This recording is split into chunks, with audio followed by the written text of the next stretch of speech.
আসসালামু আলাইকুম। আমি সাবিয়া শারমিন ব্লগ চ্যানেলে আপনাদের সবাইকে স্বাগত জানাচ্ছি আমার আজকের ব্লগটি দেখার জন্য।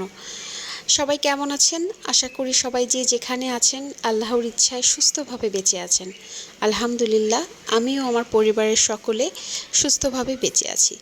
এই মুহূর্তে আমাদের দেশের যে পরিস্থিতি বিরাজ করছে, এই অবস্থায় থেকে আমরা এখন সুস্থভাবে বেঁচে আছি, এটাই আমাদের জন্য অনেক বড় নিয়ামত। কেননা চারিদিকে যে মৃত্যুর মিছিল আমরা দেখতে পাচ্ছি, আসলে এটার যে কিভাবে ব্যক্ত করলে মনের ভাবটা সঠিকভাবে বোঝানো যাবে, সেটার ভাষাটা আমার জানা নেই।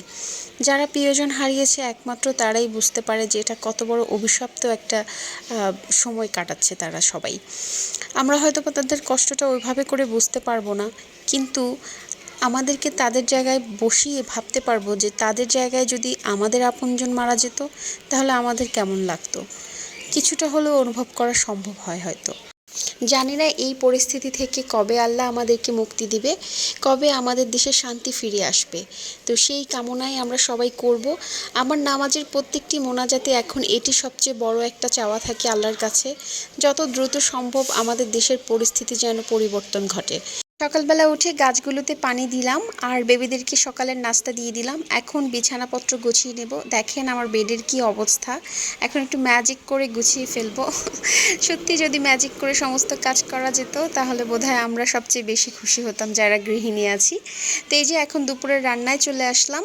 আজকে রান্না করেছি বাচ্চাদের জন্য চিকেন আর আমাদের জন্য চিংড়ি মাছ দিয়ে দুন্দুল। এই সবজিটা ইদানিং আমার খুব খাওয়া হয় গরমে।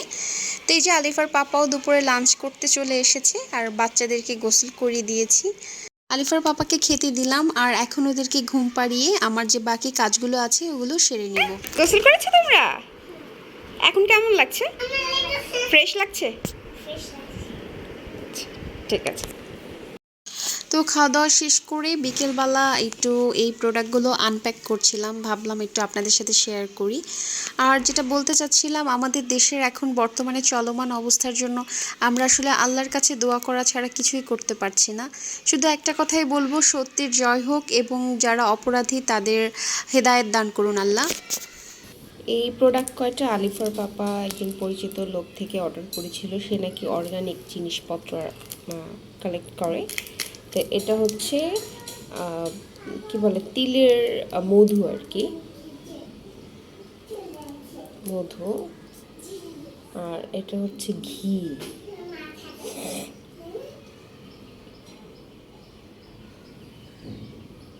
আর এটা তো আমরা সবাই চিনি, চিয়া সিড।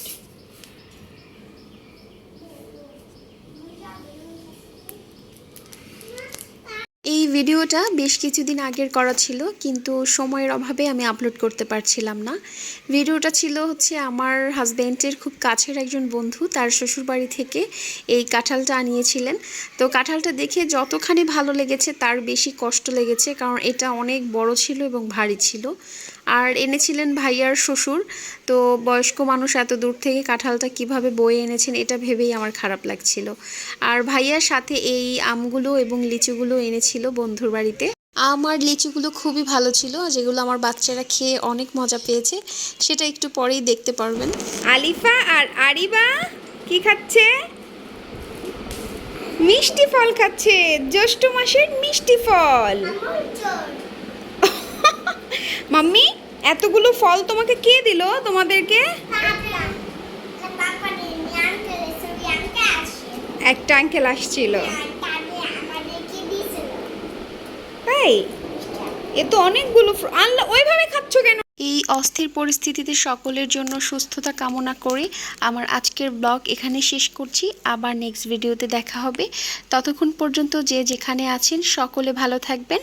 আসসালামু আলাইকুম, আল্লাহ হাফেজ। কি বাবা, দেখি তো। ও বাবা, এটা তো অনেক বড় কাঁঠাল।